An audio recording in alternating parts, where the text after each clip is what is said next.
e-commerce and what is the evolution of money and what is the evolution of shopping. Just last year, ending 2016, is the first year that online shopping passed brick and mortar in total sales. So that's pretty big. You just think of all the shopping that we've done, going to the malls and going to the strip plazas and spending your money. But just say, what's the world going to look like here in the next 20 years?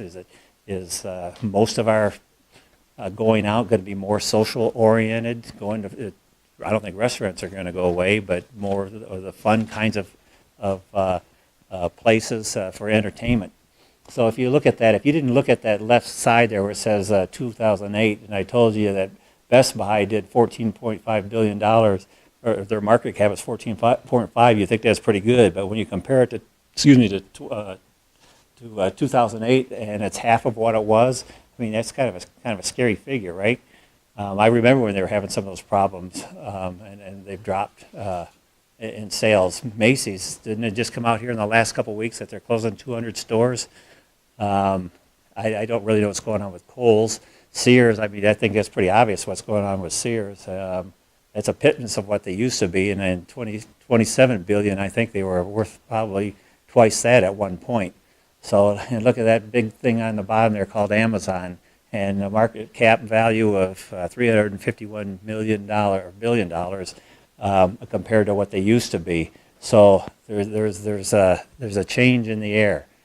We're going from brick and mortar to click and order. So and because of that, there needs to be online currencies that match up. You know, I've talked about the Internet of Things. We need money that's going to be able to move more fluid without the banking system, and which gets us into the blockchain. So this is really important.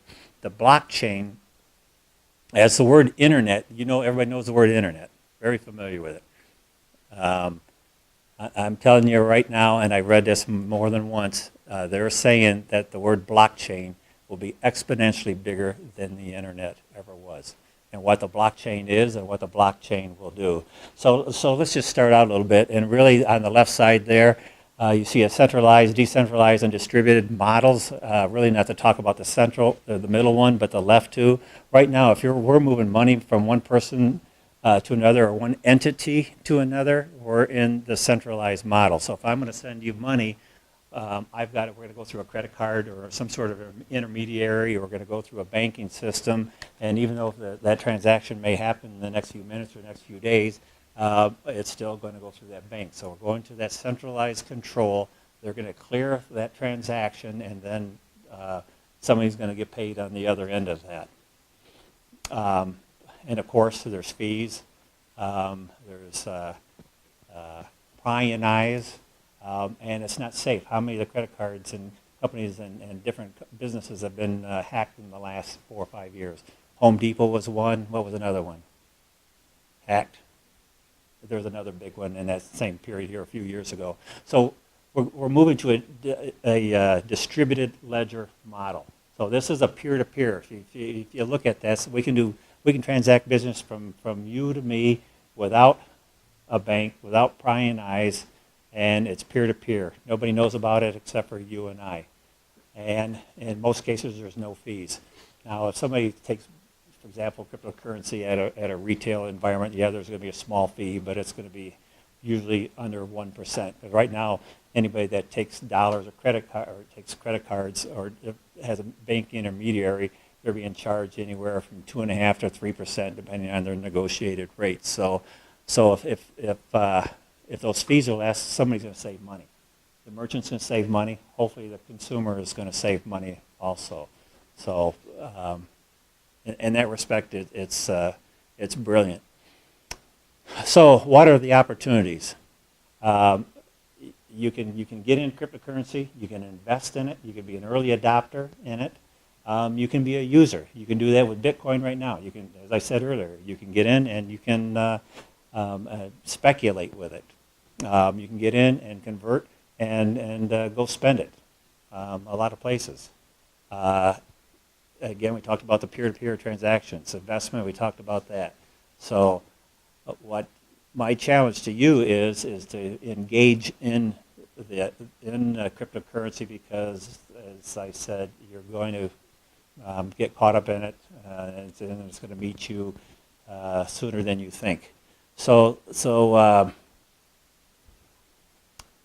shopping platforms. There's a currency, an e-currency coming out right now that is, and it's just finished its ICO, initial coin offering.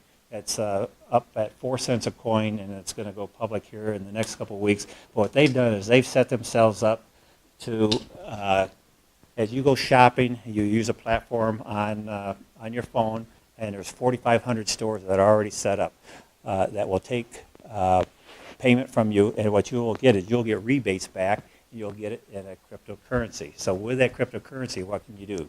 You can hold on to it, speculate.